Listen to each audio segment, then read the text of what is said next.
tertúlia. Meu boa tarde a todos. Hoje é dia 3 de fevereiro de 2016. É uma quarta-feira. Nosso verbete é de número 3.652. Ele tem 4 páginas, 48 logias e 9 máximos. E o tema de hoje a ser debatido é atenção extrafísica, da especialidade Parapercepciologia. E ele foi redigido pela neoverbetógrafa do dia, professora Ana Remédios, que é brasileira, naturalidade paraense, do estado do Pará, não é natural. Você é de Belém? Não, de Caratateuá. Ah, sim. Do município de Bragança. E é graduada em psicologia, especialista em terapia familiar e casal, voluntária da Conscienciologia desde 2005 e docente de Conscienciologia com formação na reaprendência, né?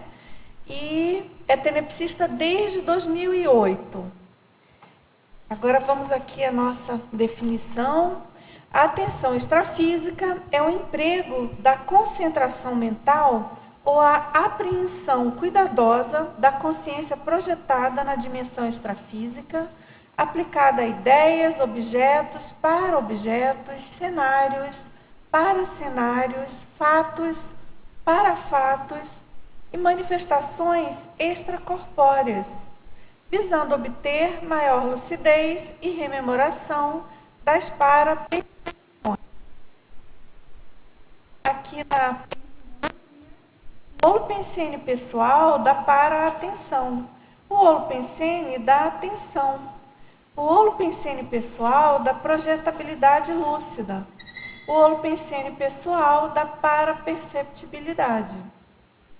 E aqui na fatologia, a prioridade da manutenção da atenção sadia e cuidados somáticos, o desenvolvimento da acuidade da percepção dos fatos, a captação de ideias, a interpretação das ideias captadas, a obnubilação da atenção quanto aos fatos do dia a dia, o combate às autocorrupções quanto ao autoparapsiquismo, a divisão de atenção, a atenção intrafísica enquanto atributo propulsor da atenção extrafísica.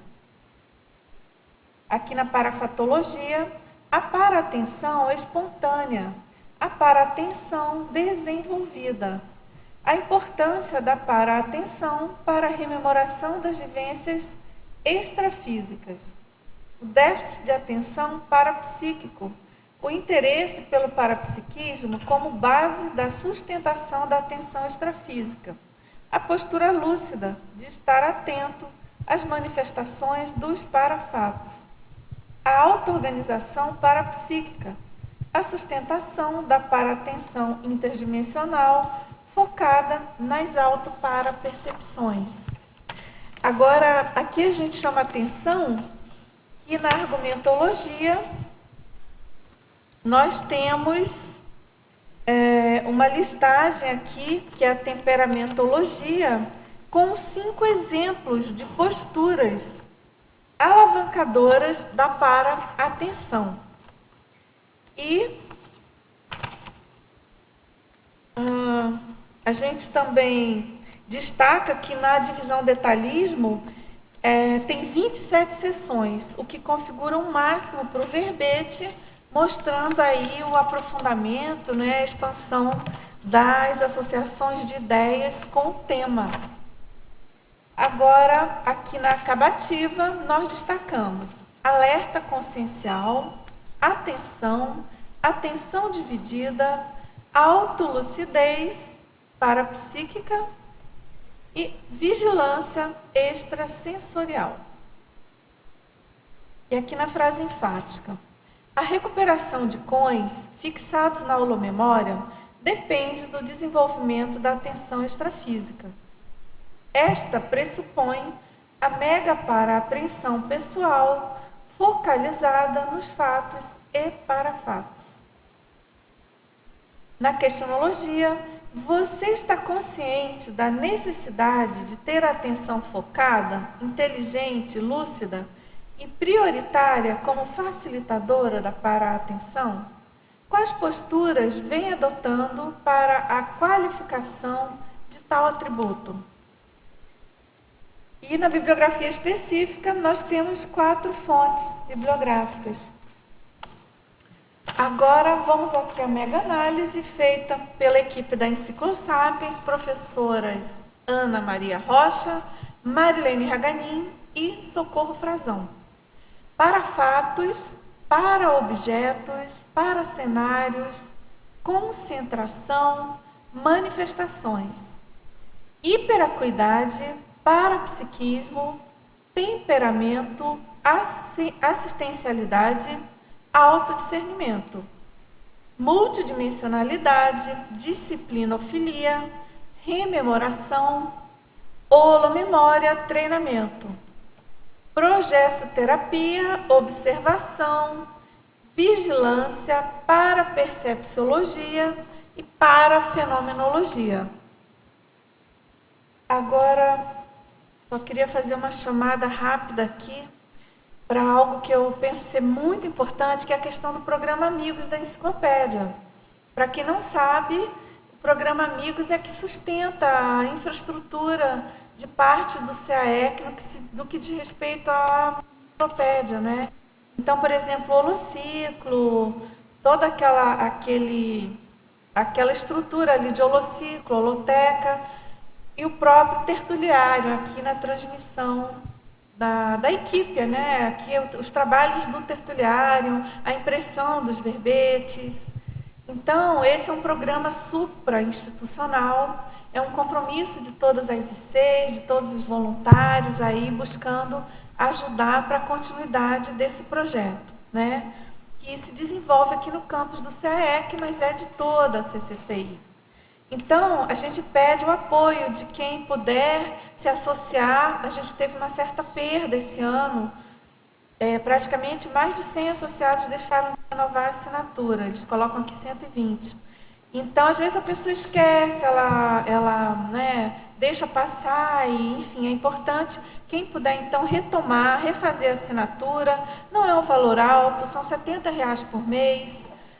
E a pessoa que se associa, né, e que colabora aí com a enciclopédia, ela pode utilizar ferramentas de pesquisa bem avançadas, né, compondo, por exemplo, as 39 obras da Conscienciologia, incluindo os tratados e as principais, eu penso que todas, só não está o léxico, obras do professor Valdo para busca no software que a gente chama de bibliomática, que dá um acesso direto, você pesquisa pela palavra, pelo termo que você quer estudar, né? E ali já aparece, é muito interessante para aprofundar mesmo nos conceitos. O apoio de todos vocês. E também queria fazer uma chamada que é para o programa Verbetografia, lembrando que é um programa da Enciclosapiens. Se você quer escrever um verbete, participar da enciclopédia da Conscienciologia, esse programa ele acelera o aprendizado, né, as práticas da escrita verbetográfica. Claro que você pode escrever também sem fazer o programa, mas a gente sabe o quanto que é importante para a pessoa compreender as técnicas verbetográficas, né? As técnicas da enciclopédia. Então, tem 3 motivos aqui colocados pela equipe, né? A professora Rosa Nader é a coordenadora do programa. Então, entender a lógica e a estrutura da construção do verbete, participar da Mega Gescom Grupal, da Conscienciologia e, claro, promover o auto e hétero desassédio mental somático. Esse ponto é bem importante, bem sério. Então, gente, a turma EAD, que é para quem não mora em Foz, né? 25 de fevereiro a 19 de maio, e é toda quinta-feira, de 19h30 às 21h30. As aulas são gravadas, caso você não possa estar online nesse momento, você pode depois baixar e assistir às aulas e se comunicar por e-mail para dar prosseguimento na escrita do seu verbete a cada semana.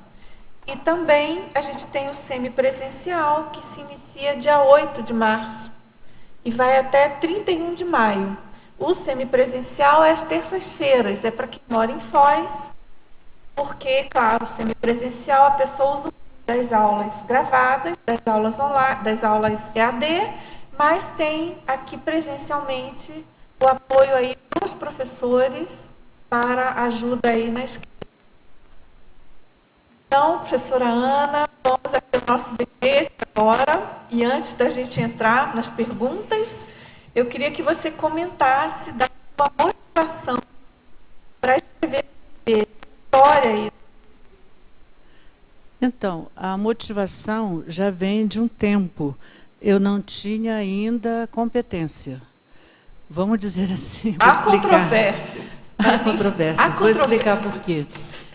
Em 2006 a 2008, eu tive um problema sério de memória. Eu fui perdendo a memória, a ponto de eu sair de casa, por exemplo, ir ao centro, fazer alguma coisa, e chegando lá eu não sabia o que eu tinha ido fazer. No consultório, várias vezes, o paciente entrava, eu olhava e me perguntava quem é essa pessoa. Eu não lembrava mais o nome, depois, no decorrer da conversa, eu ia atualizando os dados. Então, foi ficando tão sério, aí a minha filha, a Juliana, que é médica, né, me levou ao neurologista. E quando foi contada essa história, e outras tantas, aí sobre a memória que eu estava passando, ele virou assim para a Juliana e falou: Juliana, sinto muito, mas a sua mãe está com Alzheimer. Aí eu senti que deu uma baixa, assim, né, a Juliana ficou olhando para baixo. Eu fiquei achando estranho, eu não me sentia uma pessoa com Alzheimer. Tinha alguma coisa que me dizia que não era. Mas, enfim, eu saí dali já com receitas e fomos comprar remédios, já comecei a comprar os remédios, e a família toda sabendo que eu estava com Alzheimer. E durante 3 meses eu fazia esse tratamento, tinha uns efeitos colaterais meio ruins e tal. Aí eu voluntariava no Holociclo, desde 2005, voluntariando no Holociclo. Aí eu cheguei para o professor Valdo e falei assim: professor, eu estou com diagnóstico de Alzheimer. Ele olhou assim para mim, deu uma risada, aquele jeito dele assim, né, histriônico, deu aquela risada e falou assim: você com Alzheimer? Não. Você tem problema de sono e uma outra coisinha aí que você tem que pesquisar. Aquilo para mim foi um impacto assim agradável, poxa, saber que eu não estava com Alzheimer, ainda mais vindo essa informação dele.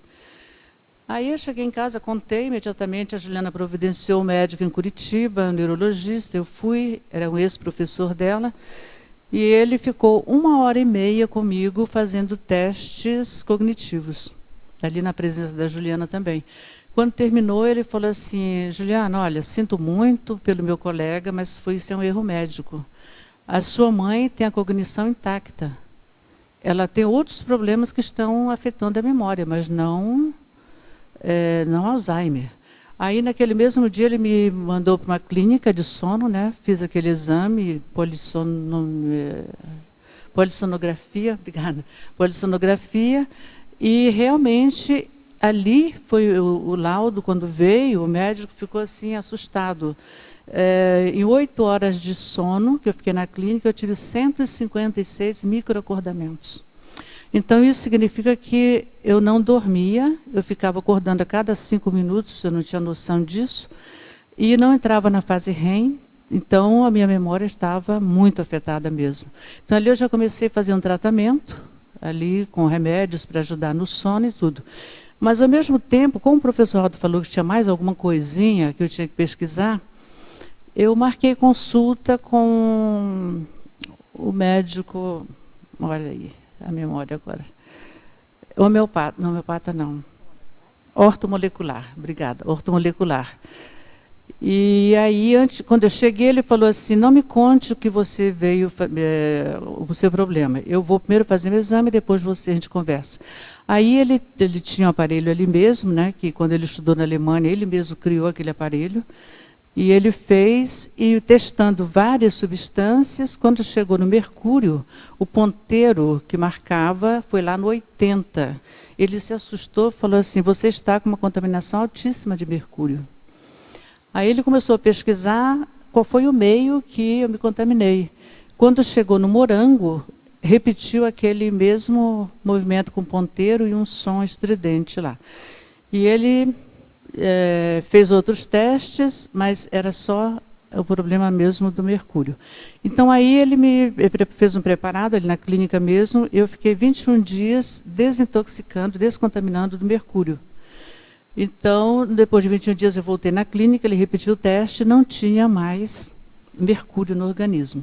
E aí eu comecei a fazer a reposição dos minerais que estavam em déficit, eram vários. Magnésio estava quase zerada de magnésio, que afeta diretamente a memória, né? Silício, zinco, cálcio, estava com desmineralização na cabeça do fêmur direito. Eu poderia ter uma fratura andando, do jeito que estava, tá? O déficit de cálcio. Então foi toda essa pesquisa, eu fazendo reposições, a memória foi voltando. Então isso aconteceu de 2006 a 2008, né?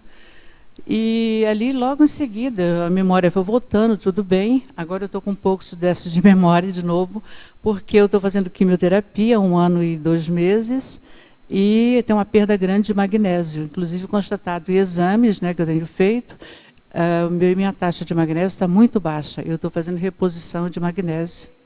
Lateral? Aí já é efeito colateral da quimioterapia, desta química que eu estou fazendo atualmente. Sim. Bom, e aí nesse período ali, logo em seguida, 2009, 2010, teve o curso de herbetografia, começou. E eu lembro que eu fiz logo ali nas primeiras, não a primeira, mas a segunda turma. E ali sempre do convívio com o professor Valdo no holociclo, ele me deu esse verbete, ele falou, escreva sobre a tensão extrafísica. Eu pensei assim, puxa, atenção extrafísica, a minha atenção intrafísica está horrível, né? Está péssima. Até eu conseguir escrever sobre a atenção extrafísica. Mas, enfim, naquele momento, por causa da perda de memória, eu comecei a fazer a técnica dos 50 dicionários, para pesquisar a memória. E pesquisando memória, eu vi que remetia muito à atenção, o tempo inteiro. Aí eu mudei a pesquisa, fui para a atenção. E aí eu me dei conta como eu tinha problemas de atenção. De todos os tipos, a minha atenção era muito ruim. Então, como na minha profissão exige muita atenção, né, eu percebi que eu tinha que fazer um super investimento de atenção para poder suprir esse déficit, né? Isso era muito desgastante. Então, a partir daí, 2008, 2010, por ali, eu comecei a pesquisar mais profundamente a atenção. E essa pesquisa vem me ajudando muito a desenvolver algumas técnicas também para melhorar a qualidade da minha atenção. Hoje eu tenho uma atenção, não vou dizer que ainda que é muito boa, mas é bastante razoável comparado com a minha atenção anterior. E aí, eu outra vez fui conversar com o professor Valdo, me queixando, falando assim, tal, da minha dificuldade com as percepções do extrafísico. Eu acordava, eu sabia que tinha acontecido alguma coisa, tinha algum flash, mas eu não rememorava. E a dificuldade também com a energia, perceber, mobilizar e tal. Aí ele falou assim, apriorismose. Só falou isso. Vai pesquisar apriorismose. Aí eu fui pesquisar e realmente tinha uma apriorismose de eu antecipadamente já pensar, eu não vai dar certo, eu tenho problema de atenção mesmo, né? Então, enquanto eu melhorar a atenção, então, para mim era uma coisa assim, a posteriori. Primeiro, trabalhar, leva anos trabalhando a atenção. Depois é que eu ia melhorar a minha atenção extrafísica, ter as percepções. Mas não, é ao mesmo tempo que uma coisa, melhora a atenção intrafísica, eu vou tendo acesso às informações extrafísicas. Então, hoje, eu estou convencida disso. A minha atenção melhorou bastante, as minhas percepções também, a percepção do extrafísico também. Eu tenho muito mais informações hoje do que eu tinha. Então, para mim, hoje, a atenção é o atributo mental somático assim, mais importante. E eu comecei a observar isso no consultório, nos pacientes também. Certas dificuldades, eu via direitinho, percebia que era um problema de atenção. Então, hoje, eu tenho algumas técnicas que eu criei nesse período, que eu fui me auto-aplicando, né, e que me ajudam muito agora. E aí eu me senti encorajada, mais motivada, para escrever Atenção Extrafísica. Eu já tenho alguma vivência, porque antes eu não tinha. Agora eu tenho alguma vivência para falar sobre isso.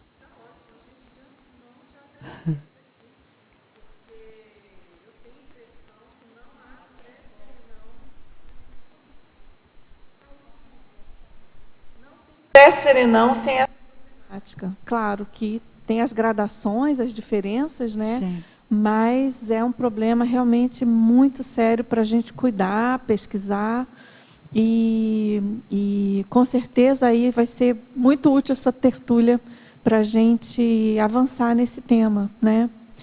Agora, Ana, aqui na pensenologia, logo aqui na primeira e terceira linha, ela pede para você fazer um cotejo entre o holopensene da atenção e o holopensene da desatenção.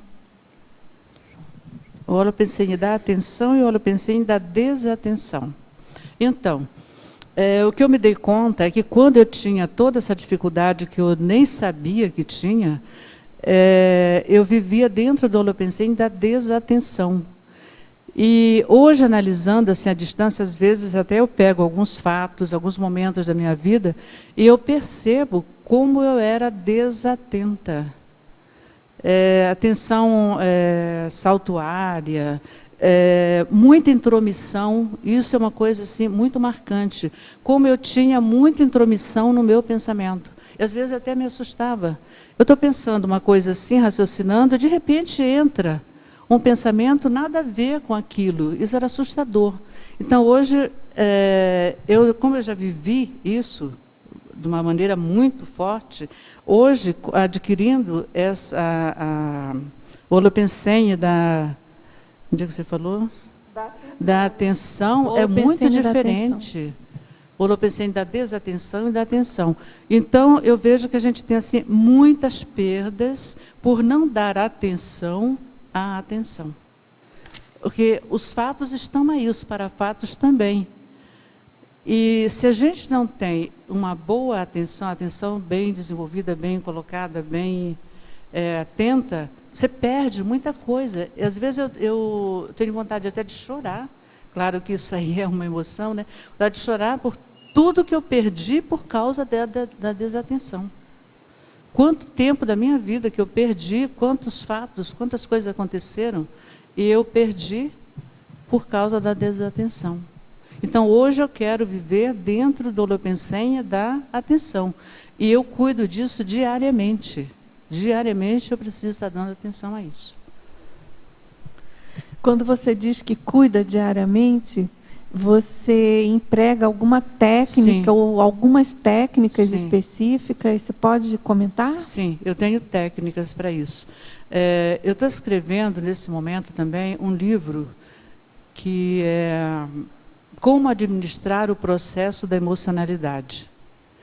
E aí entra muito essa questão da atenção, porque o que eu percebo é que a atenção é muito entrecortada, ou perturbada, ou até zerada, dependendo do processo de emocionalidade. Então, para mim, a emoção é como se fosse assim, uma névoa intensa. Você vai na estrada, tem uma neblina muito forte, você sabe que a estrada está para frente, você sabe que tem a margem da estrada, tem árvores, tem até casas, tem carros na estrada, mas você não vê, porque a neblina é muito densa. Então, a emoção, ela faz esse papel também.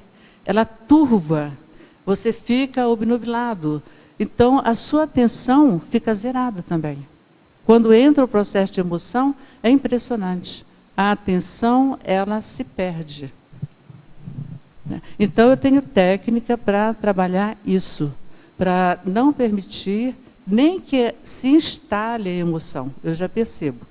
Posso falar um pouco dessa técnica? Claro, claro. Você até colocou ali na seção tecnologia sim. as técnicas de qualificação da atenção, né? Então, pode falar, claro. Uma técnica que eu venho usando há muito tempo, usava até no consultório, sugeria a alguns pacientes, e que eu uso comigo o tempo inteiro, é quando eu percebo que alguma coisa me perturbou, que eu saí do meu prumo, eu já cuido. O que é isto? É a pergunta que eu faço. O que é isto? Eu cheguei à conclusão que, para a gente administrar a emoção, por que esse termo administrar?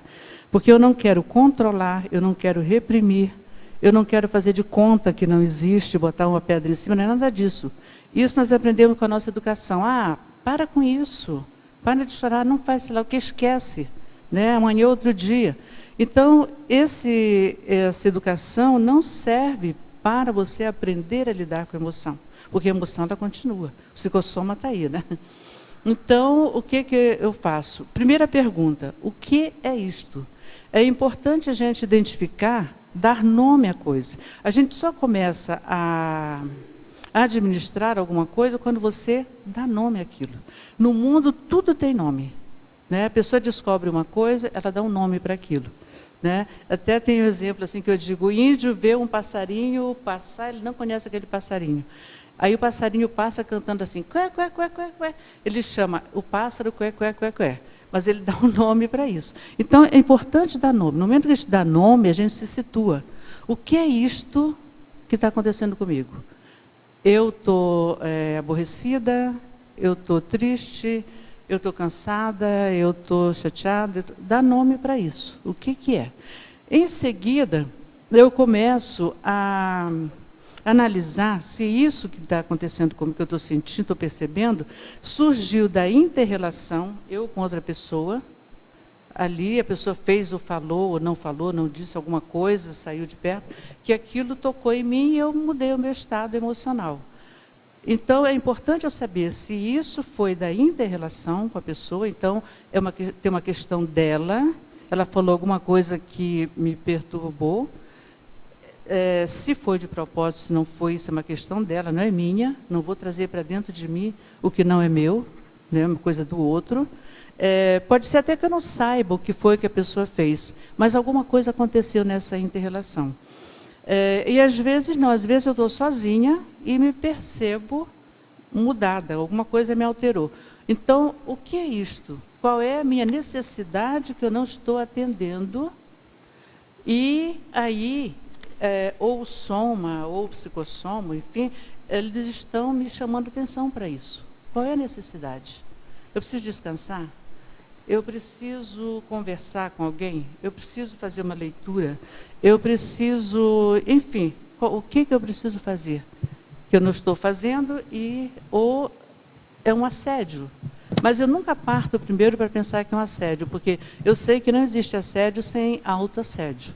Então, o que aconteceu comigo que possibilitou isso aí?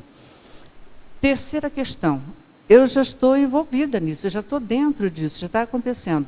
Quais são minhas alternativas para sair disto?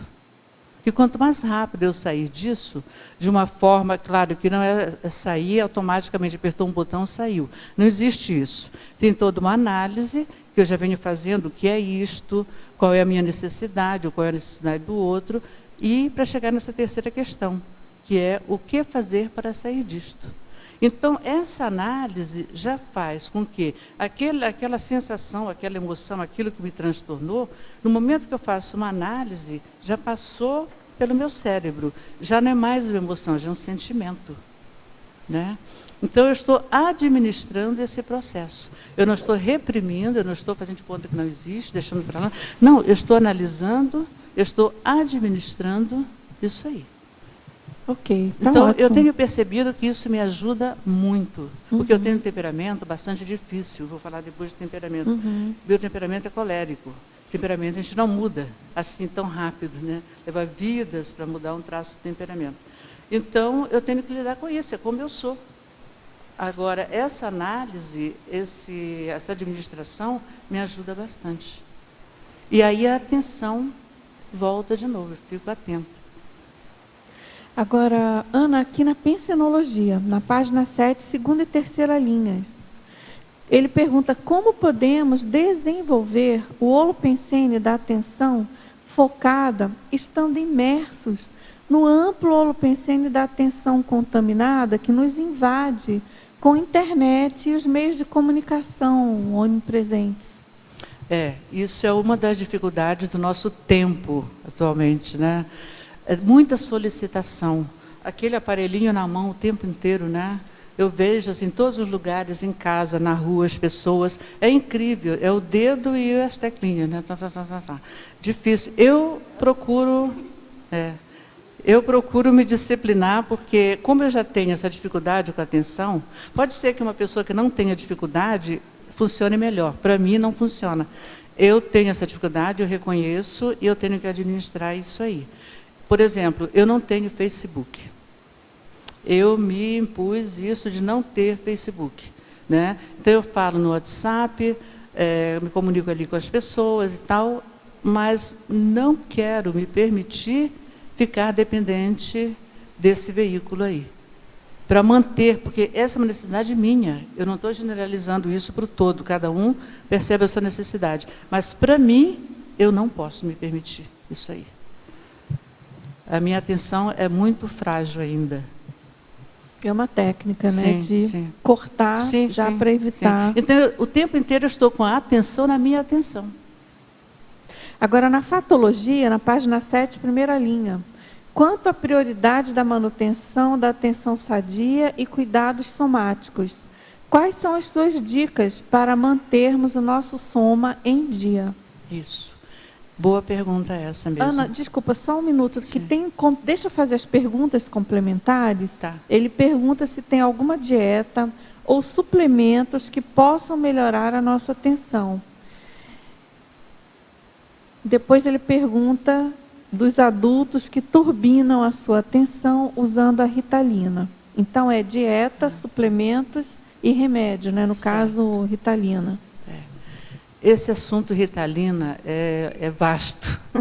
No consultório, como eu sou terapeuta de família, eu acompanhei muito essa questão da Ritalina. Eu vou começar respondendo pela Ritalina, então. Uma vez conversando com uma psicóloga aqui de Foz, que na época fazia uma pesquisa a pedido do governo, aí do município, ela pesquisando nas escolas municipais, ela me passou uma informação que eu achei assustadora. 43% das crianças da escola pública municipal tomavam Ritalina. 43%. Eu fiquei chocada com isso, né?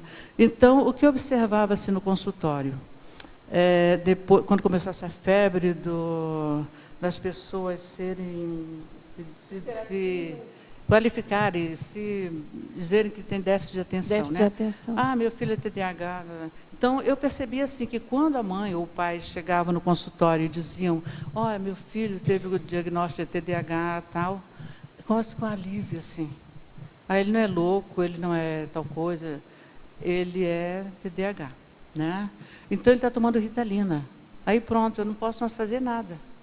Então, o professor na sala de aula aguenta o aluno, o terapeuta aguenta o aluno que não para, ele quer riscar as paredes, ele quer mexer em tudo, porque ele é TDAH, né? Então, fazer o quê? Eu percebo assim, que houve um exagero nesse diagnóstico, assim como um exagero de Ritalina também. Em muitos casos, eu até conversava com as famílias sobre a questão da educação da criança. Eu penso que falta mais medidas de educação, formas de agir com a criança, como educar, do que deixar ficar num ponto, porque a criança, o que ela é? Ela é um bichinho que precisa aprender tudo. Se a gente não educa, a gente não dá direcionamento, não está atento a isso, ela se perde. Ela vira mesmo, de repente, alguém aí que vai receber um diagnóstico de TDAH, até sem ser TDAH. Né? Então, agora, você tem alguma experiência com o uso de Ritalina em adultos? De ouvir pessoas, sim. Eu tive alguns pacientes usando Ritalina e que diziam que deu uma melhorada. Essa questão de dar uma melhorada, a gente sabe, tem um dizer assim, que não existem doenças, existem doentes. Então, às vezes, funciona para uns, não funciona para outros. Eu acho que tem assim, um autoconvencimento, né? Eu sou tal coisa, eu tomo aquele remédio que é para isso, e isso melhora. Falando nisso agora, deixa eu só fazer uma coisa lá atrás, que eu esqueci, que eu tinha intenção de chamar a atenção para isso. Assim como eu tive um diagnóstico de Alzheimer, poderia estar até hoje com Alzheimer, se eu seguisse aquela medicação, não fosse procurar outros meios, né, de pesquisa. Eu penso que tem muita gente hoje por aí com outros danos e que chegaram nesse diagnóstico de Alzheimer e ficaram por aí no Alzheimer. Então, esse é um alerta que eu gostaria de fazer, tendo a minha experiência pessoal, que pessoas que têm parentes com diagnóstico de Alzheimer, cuidado com isso, vai pesquisar mais um pouco. Né? Voltando à Ritalina agora. Tem outras doenças que têm um diagnóstico muito parecido. Parecido, né? Exatamente. Exatamente. E a minha mãe tem eu tive um caso na família parecido. Foi diagnosticado como Alzheimer, não foi muito bem tratado, apesar de várias consultas. E existe uma doença que se chama hidroencefalia de pressão normal. E o diagnóstico, os efeitos são parecidos. A pessoa perde a memória, ela tem dificuldade de andar, ela tem incontinência urinária. E se você detecta a tempo, não causa dano no cérebro, você faz uma drenagem, tem cirurgia, enfim. E isso essa doença não é tão complexa, do que eu entendi, do que eu pude aprender. Ela não é tão degenerativa quanto Alzheimer. Se você susta a tempo, pronto, resolve. Você drena e resolve, tem medicamento e tudo. E tem casos de pacientes também, mesmo problema, com diagnóstico equivocado, tratamento errado, e aquilo vai se agravando e chega numa deteriorização cerebral, né? E, enfim, Sim, culmina aí em coisas mais graves, né? Sim. Então, é bem importante. Eu acho que essa dica que você deu, né? Claro que essa questão de buscar outros diagnósticos, Sim. né? Por mais confiança que você tem em algum médico, a questão é que todo mundo erra, né? Faz parte. Então, os médicos também erram, claro. E ninguém erra porque quer também, Sim, mas sim, se claro. erra, né? Então, convém essa consulta, né? E agora, ele perguntou também sobre a questão de dieta e de suplementos que possam melhorar a atenção. Você falou um pouco, né, sobre suplementos, sobre vitaminas. Você quer complementar alguma coisa? Na verdade, eu não tenho experiência, sim, de tratamento com suplementos. Na época lá, que eu fazia o tratamento ortomolecular, teve a reposição dos minerais, tudo ali, aí chegou no ponto de novo que a memória voltou, tudo bem, parou, né? Agora, eu sou uma pessoa que cuido da alimentação, lá em casa a gente cuida muito da alimentação, questão de agrotóxicos, né, e tudo, mas não tenho alguma coisa específica, assim, olha, eu tomei isso, funcionou, isso foi bom, não. Agora, tem uma outra coisa que eu gostaria de falar ainda, é que nós seres humanos, né, corremos o risco de cair no ganho secundário. Eu lembro que, naquele tempo, quando eu estava com o diagnóstico de Alzheimer, por incrível que pareça, a gente começa a ser mais cuidado, os parentes tomam cuidado, segura de lá, de cá, vai junto, faz tudo. Isso começa a ficar gostosinho. Isso começa a ficar prazeroso, né? É como se fosse uma demonstração de amor. Nossa, como eles gostam de mim, né? Que coisa maravilhosa. Isso é um risco. Eu já senti isso agora, nessa fase também do câncer. De novo, tem que tomar cuidado com o ganho secundário, né? Senão a gente, de novo, até cria uma resistência ao tratamento para manter os ganhos secundários disso. Isso é bastante sério. Nossa, com certeza. Meu filho um dia chamou minha atenção para uma coisa que estou sempre lembrando. Ele falou assim, mãe, eu vou falar uma coisa para você. Às vezes a gente está aqui em casa, você está bem, está toda empinadinha e tal. A gente chega na dinâmica, aí eu vejo que você fica meio caidinha, assim. Eu comecei a prestar atenção, era verdade mesmo. Então, essa necessidade, assim, quase inconsciente do outro ficar penalizado e cuidar de você. Aí um carrega o travesseiro, o outro leva, o outro põe. Né? Isso aí autovitimização mesmo, né? Isso chama ganho secundário. A gente tem que tomar cuidado com isso. Por isso que ele é secundário, né? Agora, Ana, na parafatologia, página 7, final da 5ª linha. Você poderia falar sobre o déficit de atenção parapsíquico? Poderia comentar também a frase enfática? Então, eu estou assim, convencida, isso não é uma verdade, né?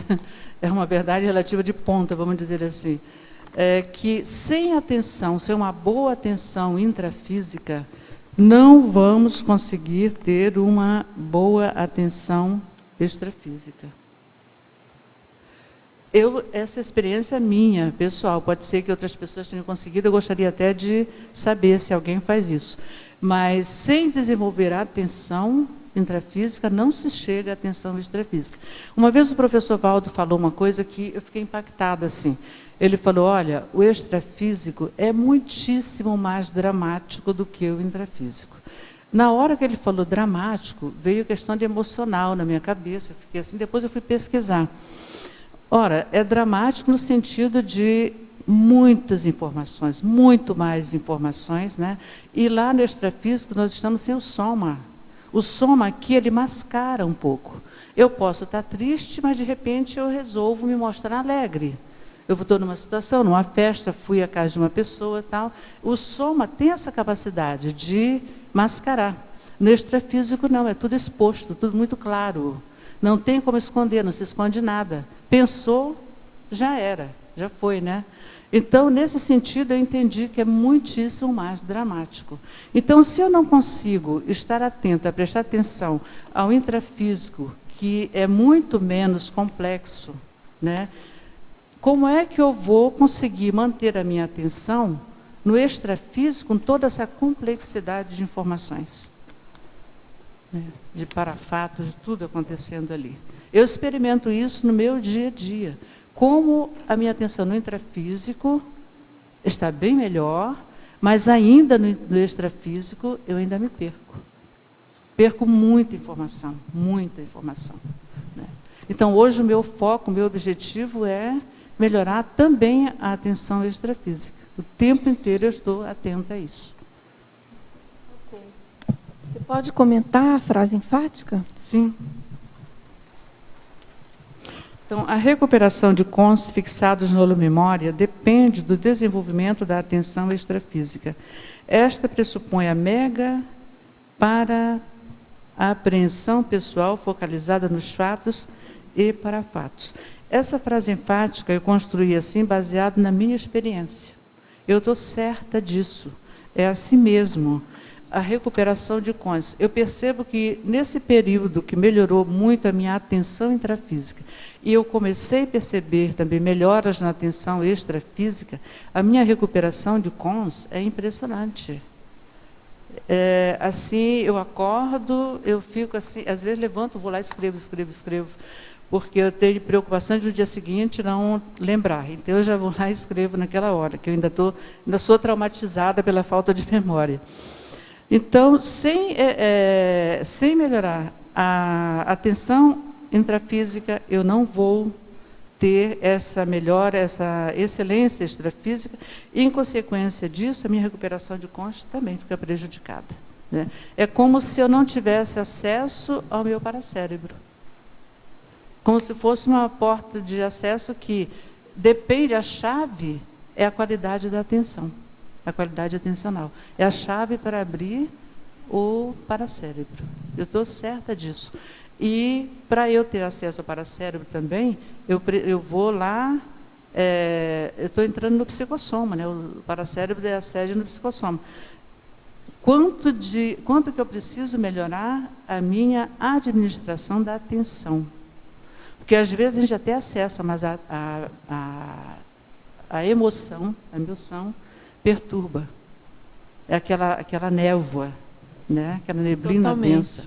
Perturba. Agora, por falar em emoção perturbando, ele pergunta aqui quais as características do holopensene da atenção contaminada. Atenção contaminada. Eu tenho bastante exemplos pessoais disso. Eu já vivi isso muitos anos. Agora eu dei um exemplo, eu estou pesquisando, refletindo sobre o assunto, de repente entra uma frase assim, às vezes uma palavra, uma imagem.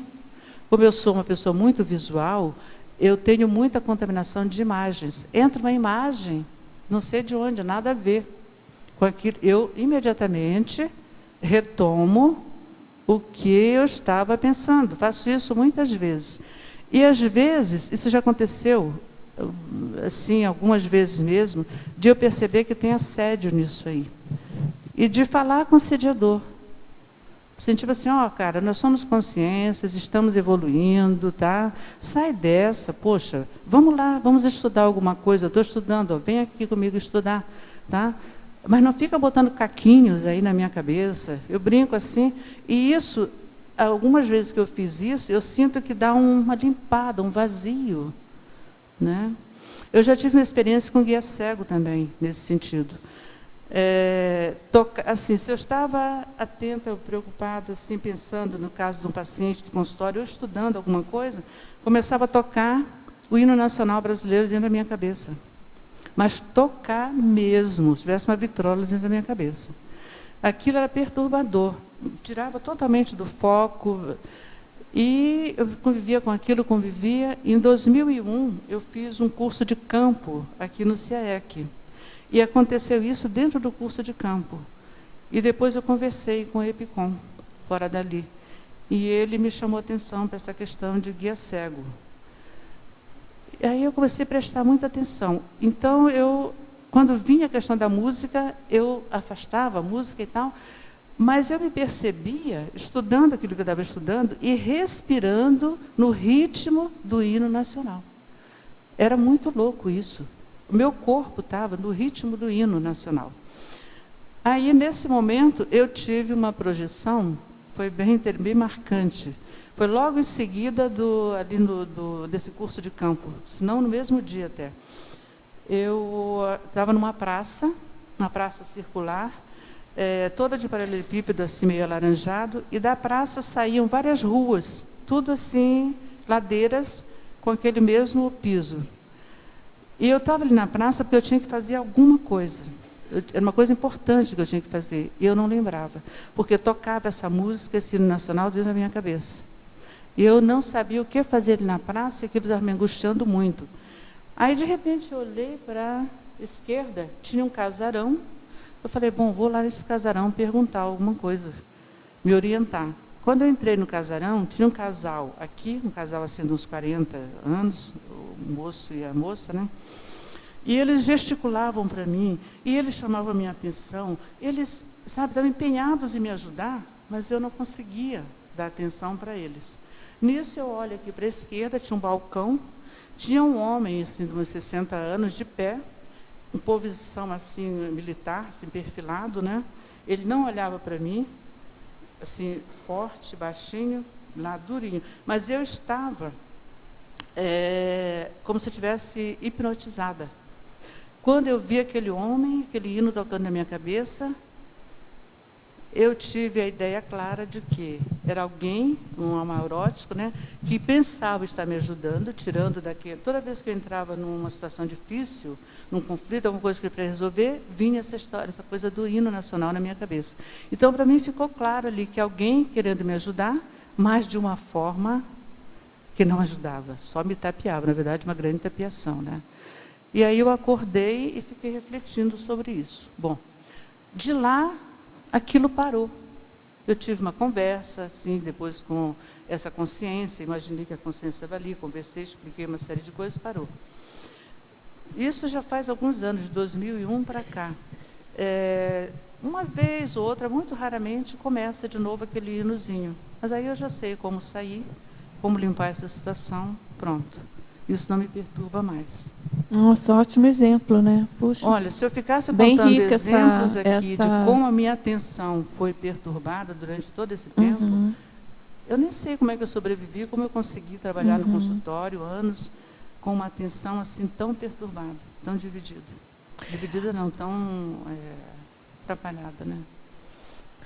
Agora, na parafatologia, na terceira linha de baixo para cima, você poderia citar sua experiência pessoal relacionada à responsabilidade de manter a paratenção sadia cosmoética? Sim. esse é um trabalho diário. É assim, na minha agenda, vamos dizer assim, de reciclagens, esse é o ponto número 1 ali. A atenção, para mim, é o máximo. Tudo, hoje eu trabalho em cima de atenção. Atenção, atenção. Então, manter a para-atenção sadia, a para-atenção cosmoética. De novo, a mesma coisa. Se a minha atenção aqui intrafísica não for sadia e cosmoética, para mim isso é um fato. Esqueça que no extrafísico eu vou ter uma para-atenção sadia e cosmoética. Então, eu cuido o tempo inteiro aqui. Se vem algum pensamento, alguma coisa assim, pensar mal de alguém, alguma coisa assim, eu já reformulo isso. Então, hoje eu sou uma pessoa focada na qualidade da minha atenção. Às vezes eu sou até chata com as pessoas que convivem comigo. Se eu percebo que a atenção dela... isso é uma coisa que eu tenho que trabalhar. Eu não preciso chamar a atenção, falar com as pessoas assim. Tem que ter um jeito de falar a coisa. Mas eu sinto que eu tenho muita assistência para fazer nesse sentido. Agora, Ana, ele pergunta também, aqui na fatologia, se você poderia relacionar, comentar a questão da autotaquirritmia com o tema do verbete, com a questão da atenção. Onde? Está na fatologia, na última linha. Aqui, a autotaquirritmia, tá? A divisão da atenção, a autotaquirritmia. Sim. Ele pergunta da autotaquirritmia, né? Como é que você relaciona com a questão do tema, né? Sim. Por temperamento também, eu sou uma pessoa muito taque. Né? Até os meus filhos falam assim que é pela primeira vez, agora nesse período que eu estou em casa, estou doente, que eu fico sem fazer nada. Isso é surpreendente. Eu sempre uma tarefa emendada na outra, muitas coisas para fazer, de nunca parar. Né? Até assim, a respiração, por exemplo, o exercício que eu estou fazendo hoje comigo, é respirar bem. Eu percebi que eu não respirava bem. A minha respiração era muito acelerada, muito taque mesmo, tudo taque. Hoje eu paro, assim, agora eu vou respirar bem.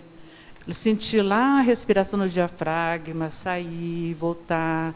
Eu faço até esse exercício de respiração. O meu corpo também. Hoje eu sou uma pessoa muito mais tranquila, muito mais assentada do que eu era. Eu não sei como as pessoas aguentavam conviver comigo. Taque o tempo inteiro, o tempo inteiro. Agora, Ana, tem o outro lado dessa história também, né? Tem a questão do taque psíquico, que vamos dizer assim, a autotaquirritmia, né? Que também você pode desenvolver isso e ajudar num estágio mais avançado, né? Que você está melhor da atenção, desenvolveu melhor esse atributo. Sim. E você consegue jogar com as várias coisas, né? Porque eu fico lembrando aqui, considerando a atenção extrafísica, né? A necessidade de ser taque para dar conta das dimensões do extrafísico, do intrafísico, que esse eu acho que é um desafio. O que você pensa? Essa é uma característica minha que eu não quero jogar fora. Eu só quero administrar bem, né? Inclusive, falando de ser taque, eu lembro que na época que eu tive problema da memória, uma coisa que eu pensei, puxa vida, eu tinha uma crença que dormir era perda de tempo. Você veja o tamanho da ignorância, dormir é perda de tempo. Então, eu dormia o mínimo possível, porque eu tinha muita coisa para fazer. Dormia o mínimo possível. Olha que loucura isso. Então, eu sei que essa é uma característica minha, eu não quero jogar fora, é uma habilidade desenvolvida para usar no intrafísico e principalmente no extrafísico. As solicitações são enormes e muito variadas. Uma pessoa mais rápida, com certeza, que percebe melhor, convive melhor. Isso eu quero manter. Agora, eu quero desacelerar um pouquinho aqui, né? Agora, para falar em desacelerar, Ana, aqui ele pergunta sobre a aplicação da técnica da autorreflexão de 5 horas. Como preparar a base intrafísica para a aplicação da técnica da autorreflexão de 5 horas? Então, Eu já fiz essa técnica algumas vezes. As primeiras vezes eu não fiz. Assim como o laboratório da mobilidade física Vigio. Mas quem disse que eu conseguia ficar 3 horas? Eu comecei, fiquei 40 minutos, depois outra vez eu fiz 50, eu fazendo assim, né? É como essa das 5 horas de reflexão. Isso aqui é um exercício, é um exercício. Eu não consegui até hoje ficar 5 horas. O máximo que eu já fiquei foi 3 horas e meia. 5 horas, para mim, ainda é um desafio. Né? Mas, com certeza, que é uma técnica que ajuda muito. Eu ainda quero chegar às 5 horas. Estou treinando para isso.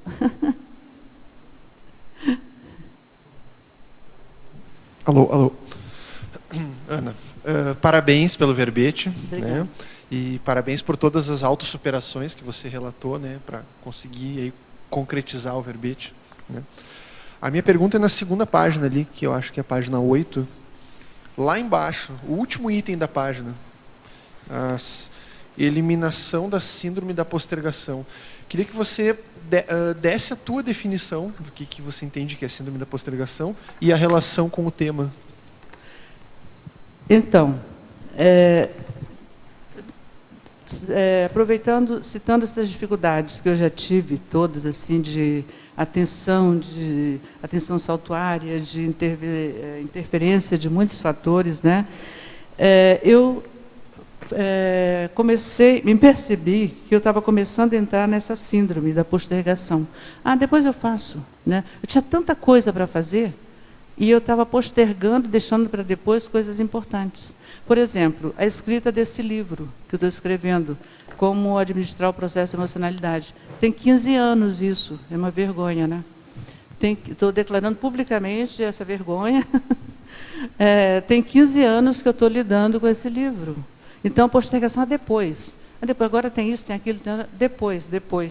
Então, isso eu coloquei aqui porque realmente isso acontece. Quando a gente fica muito assoberbado, uma por causa do problema da atenção e outra pelo taquipsiquismo, são duas coisas que criam montanhas de coisas à sua volta. Então, a tendência é entrar na postergação. E eu percebi que estava virando uma síndrome isso. Tinha várias coisas que eu estava postergando. Né? Então, é atenção nisso. Opa, agora atenção nisso. Não quero mais postergar. Né? Então, esse câncer, de repente, né, veio para eu dar essa parada, para eu poder colocar em dia todas essas coisas que estavam aí sendo deixadas de lado. Né? Eu tenho consciência disso hoje. De repente, sou grata, né? Ana, parabéns pelo verbete. Estou muito feliz de te ver aqui. Nós somos colegas de escola. Terezinha, lembra de mim? Da Reaprendência. Sim. Muito bom te ver aqui, sabe, né? Então, eu não sei se você falou, mas na página 9, ali quando fala temperamentologia, diz assim ali, né? Conforme, né, e tal. Daí me chamou a atenção, determinados aspectos da própria personalidade influenciam o desempenho da atenção. Daí no item 5, onde você fala de traços, né? O mapeamento das tendências pessoais, trafores e trafares, o próprio temperamento. Eu gostaria de entender um pouco mais, se você faz assim, se você separa, como que é. Porque eu lembro do professor Valdo que ele falava assim, o temperamento é a última coisa que a consciência muda. Então, eu queria que tu pudesse assim, ampliar mais essa parte, como que é esse mapeamento aí? Isso. Então, começando aqui pelo temperamento, né? Realmente, o temperamento é o bicho. Temperamento é difícil. O meu temperamento, particularmente, emotiva, ativa, primária, o temperamento colérico. Junta essas 3 variáveis aí, emoção, ativa, né? E primária, não espera para depois, é agora, em cima da bucha. Pense uma pessoa assim, difícil, né? Então, eu sei que eu sou assim, não vou mudar tão cedo, mas eu posso educar, né? Eu sou um bichinho educável, eu posso educar, eu posso me adestrar. Então, eu estou atenta a isso. Eu venho estudando temperamento tem muito tempo, eu estudo temperamento. E, quando eu fui fazer o verbete, eu vi, analisando isso aqui, que o temperamento é um dos fatores que influenciam muito na atenção. Pense uma pessoa que é emotiva, ativa primária. Atenção já foi. Aconteceu um fato, alguma coisa aí na tua frente, nem ter atenção, já, a emoção já tomou conta, já foi. Né? Então, estudar o próprio temperamento, que os trafores e os trafares tem muito a ver com temperamento também. Né? Isso ajuda muito no teu trabalho com a tua atenção. Eu não posso jogar fora meus traços. Sou eu não posso me jogar fora. Como que eu vou administrar isso? Como eu vou trabalhar e aproveitar? Porque não tem só coisa negativa, tem coisa muito positiva. O temperamento tem coisas muito boas, né? Agora, como é que eu vou aproveitar essas coisas boas do temperamento para melhorar a minha atenção? Tem técnicas para isso. Né? Eu não sei se eu posso fazer isso aqui, mas eu vou falar lá. Depois a Dulce diz que pode e que não pode. Não, a princípio, você pode falar o que você quiser. Você é verbetógrafo. Como eu estou no meu ano sabático, estou só em casa e tal, lendo, estudando, eu me coloco à disposição, se alguém quiser, de repente, conversar comigo sobre algumas técnicas, né? Eu fico totalmente à disposição. Só marcar, né? Porque às vezes eu tenho algum procedimento no hospital, alguma coisa, eu não posso. Agora, por exemplo, eu estou com uma bomba de quimioterapia aqui, que não me atrapalha em nada, mas eu tenho esses procedimentos para fazer. Estou à disposição. Ana, com quem é que nós fazemos o agendamento? Oi? Já quer ficar no topo da lista, Rita. Você coloca já lá o meu nome, você só me manda uma mensagem, o dia e a hora. Tá? Não estou cobrando nada. Tá, mas cobrando, não tem problema. Assim, o primeiro da lista, você pode colocar o meu nome, tá bom? Ana, parabéns. Obrigada. Você fez uma pergunta? Não entendi. Ah, tá, já fez o agendamento. Público. Foi público para poder ficar... Isso. Ô, Ana, eu estava até comentando aqui com a Suzana, né, da gente ir lá te visitar e tudo, porque você foi apresentando o verbete, a sua experiência, por que você decidiu escrever esse verbete, e eu fui me identificando pessoalmente com uma série de coisas que você descreveu, sobre a atenção, dispersão, música na cabeça. Música na cabeça é ótimo. Eu falei que eu ia parar de escutar música para não ficar... Às vezes eu fico com uma música na cabeça, gente, mas da onde que eu escutei essa música, que agora ela está na minha cabeça, né? E isso realmente atrapalha bastante. Então, assim, eu não tinha uma pergunta específica, mas era mais corroborar mesmo com a importância aqui do que você está escrevendo, que eu tenho alguns processos bem parecidos com esses. Eu tenho umas coisas um pouco diferentes. Tem hora que eu sou extremamente atenta. Tem algumas coisas que eu vou mexer, que eu vou trabalhar, que realmente a minha atenção é total, assim. Tanto que eu nunca fui diagnosticada, né, com déficit de atenção, porque eu sou muito concentrada em algumas atividades. Já outras, a dispersão é total. E também tem esse negócio de cada hora, né, fazer um monte de coisa, e isso leva à dispersão. Então, assim, saber cortar algumas coisas, né, não, isso agora não. Em vez de falar, querer fazer tudo agora, né, isso agora não. E realmente priorizar, né, a questão do livro e tudo. E aí eu também quero estar na lista aí, né, para trocar umas ideias, tem uns causos aí. E eu queria principalmente a questão das técnicas, sim, né, para estar aplicando aqui, porque eu vejo que quando eu estou bem atenta, esses momentos, né, que eu consigo ficar atenta, o parapsiquismo ele extrapola. Sim. Aí na hora que você está disperso, pode passar um boi em cima de você que você não vê. Né? Então, é isso aí mesmo. Parabéns. Isso aí. Eu queria só fazer um comentário com relação à música. Aqui, Érica, no B. A música ela é uma informação. Você também trabalhou, quando você se deparou com a Consciex, né, o militar, ela te trouxe uma informação importante de cenário, de holopensene. E esse é o grande trabalho, quer dizer, você receber uma informação e não ter uma reação, mas você ter uma consciência e a lucidez do que você está fazendo ali, e aquilo é um parafato. É uma informação a ser trabalhada. Não é isso? E, a partir disso, você compreende a situação e pode fazer assistência. A primeira, que é a sua reeducação em termos de resposta, e a assistência necessária para aquela consciência, que o diálogo se dá quando você consegue sintonizar, né, e estabelecer um diálogo com o outro, e não simplesmente rechaçar. Então, assim, eu tenho muito fenômeno da música também. E, às vezes, eu me incomodo. Quando eu me incomodo, eu estou no modelo, eu penso, bicho. Né? Então, meu rabinho está batendo, e eu não estou raciocinando.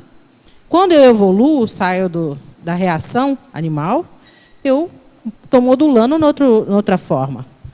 Então, quando eu estou no módulo bicho, eu me irrito comigo, às vezes, que eu falo, eu ainda tenho essa reação de bicho, de ficar com antipatia porque alguém está me incomodando.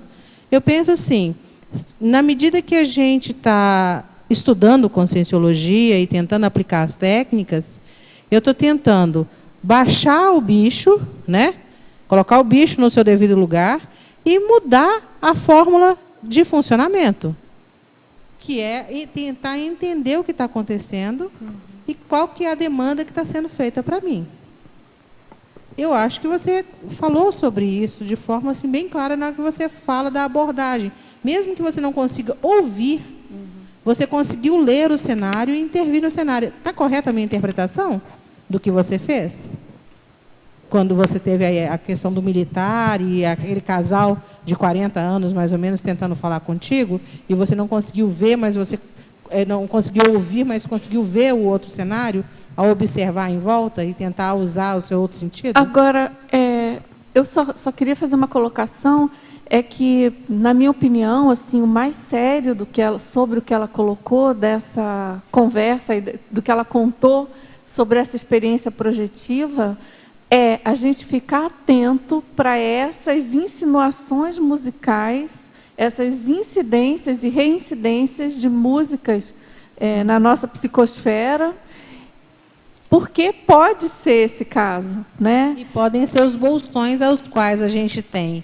Então, Érica, assim, essa questão eu acho que isso é comum, isso acontece com muita gente, isso acontece comigo também, eventualmente. Do nada, você começa a ouvir uma música que você não escutou intrafisicamente, então tem que ficar atento do que é, de onde está vindo essa música, né?